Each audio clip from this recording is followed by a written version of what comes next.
Dans un autre article, j'ai évoqué le cas de certaines féministes anglaises. Ces anciennes activistes suffragettes voyaient, dans le mouvement d'Oswald Mosley, tout le parti qu'elles pouvaient tirer d'un fascisme qui fut aussi, à sa manière, un courant d'émancipation dans une société britannique marquée par la sclérose du conservatisme. Si le national-socialisme allemand, avec sa vision de la place de la femme dans la société, n'apparaît pas comme très émancipateur, il n'en demeure pas moins que nombre de femmes ont su, pendant cette période, accéder à l'indépendance professionnelle et parfois à la notoriété. Si les noms de la cinéaste Leni Riefenstahl, de l'aviatrice Anna Reitsch, qui pilote le dernier avion qui décolle de Berlin dans la nuit du 28 au 29 avril 1945, de l'architecte Gerdy Troost, qui réaménage la Königsplatz de Munich, et de la féministe et physicienne nucléaire Clara Doppel sont assez connus, c'est beaucoup moins le cas de Beate Uhse. Beate Köstlin, de son nom de jeune fille, est née en 1919 à Wargenau, en Prusse orientale, aujourd'hui Malinovka, dans l'oblast russe de Kaliningrad, illustration supplémentaire des bouleversements territoriaux qui ont frappé l'Europe orientale. Son père est un agriculteur aisé et sa mère l'une des 5 femmes médecins que compte l'Allemagne à l'époque. Dès l'âge de 8 ans, fascinée par l'histoire d'Icare que lui a raconté son frère, elle se confectionne des ailes avec des plumes de poule et s'élance du toit de la ferme.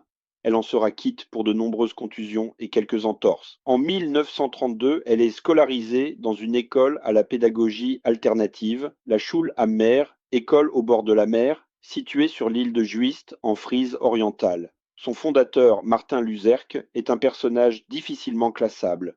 Enseignant avant la Première Guerre mondiale dans une communauté scolaire libre, liée aux idéaux libertaires, il est proche des milieux révolutionnaires au moment des troubles de 1918 à 1919, notamment du marxiste conseilliste Karl Korsch, puis s'en éloigne en proposant un socialisme pratique, Praktische Socialismus, mettant en avant la nécessité dans une société post-révolutionnaire de dépasser les classes sociales par le travail intellectuel et d'instaurer une méritocratie élitiste, fondée sur la réussite aux examens. En 1925, très influencé par le mouvement Vandervogel né à la fin du XIXe siècle, il fonde sa Schule am Meer. Il reprend d'ailleurs un certain nombre de caractéristiques du mouvement étudiant, avec un enseignement fondé sur la pratique sportive, le chant et la musique, auquel il ajoute le théâtre. Tout en se tenant très à l'écart du national-socialisme naissant, Martin Luzerque professe des opinions de plus en plus marquées par l'idéologie et l'imaginaire volkisch. Une bonne partie des références de l'école repose alors sur un idéal germano-viking et des mythes nordiques. Il accepte de scolariser des élèves juifs dans son école, mais ne s'oppose pas à la création, au sein même de l'établissement, et ce bien avant la prise du pouvoir par les nazis, d'une section des jeunesses hitlériennes qui regroupe près de 20% de ses 150 étudiants. L'école est fermée en 1934, Martin Luzerque ayant refusé l'intégration de son école au sein du dispositif éducatif du nouveau régime, ce qui ne l'empêchera pas de recevoir l'année suivante un prix littéraire remis en main propre par Goebbels pour son roman d'aventure Asko. Dès 1934, il intervient pour faire admettre la jeune Beate Köstlin dans un autre établissement scolaire pratiquant d'une pédagogie alternative, mais intégrée dans le nouveau système scolaire, l'Odenwaldschule. En 1937, revenant à sa passion de jeunesse, elle prend son premier cours de pilotage, elle obtient son brevet le jour de son 18e anniversaire et poursuit alors son apprentissage au sein de la société aéronautique Bücher Flugzeugbau en tant que pilote d'essai sous la conduite de l'instructeur qui deviendra son mari en 1939, Hans-Jürgen Husse. Celui-ci est le frère de Bodo Husse, qui, après avoir participé au putsch Cap à l'âge de 16 ans, en 1920 a adhéré au parti nazi. Militant à l'aile gauche, il devient un des protégés des frères Strasser.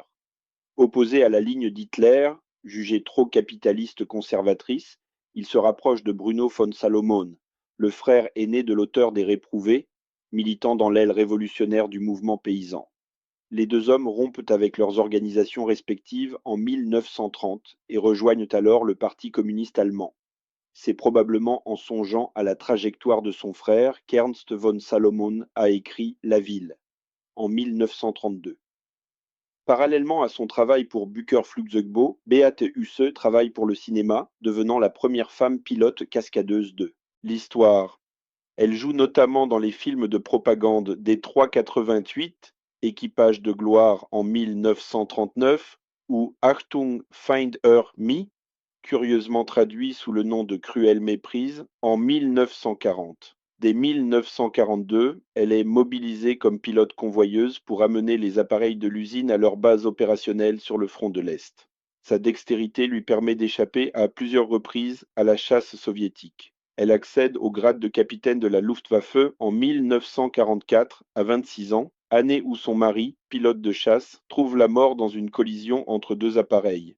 En 1945, alors que les taux se resserrent sur la capitale du Reich, elle pilote le dernier avion qui parvient à s'envoler de l'aérodrome militaire de Berlin-Gatow dans le quartier de Spandau.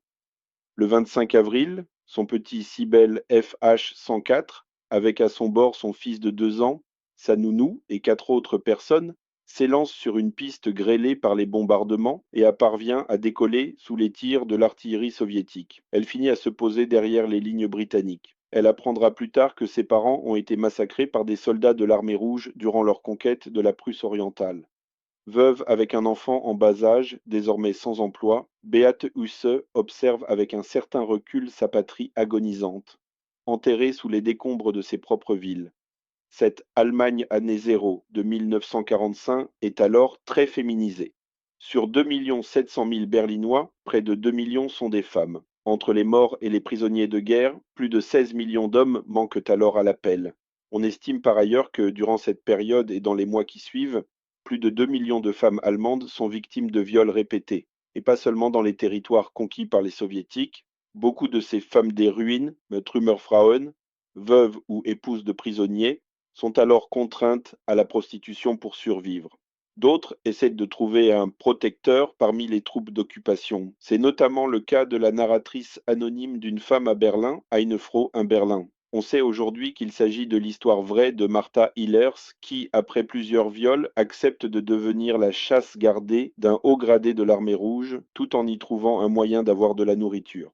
Ne pas tomber enceinte relève donc pour beaucoup de ces femmes d'un impératif tant économique que moral. Beate Uhse, qui se souvient des leçons de sa mère médecin concernant la sexualité et la contraception, a alors l'idée de publier les conseils maternels sur de petits feuillets imprimés, vendus dans la rue ou par correspondance. La réussite est immédiate et les fiches artisanales font place à des brochures plus élaborées. Dans le même temps, elle étend sa gamme aux questions d'hygiène et de santé sexuelle ainsi qu'au bien-être du couple.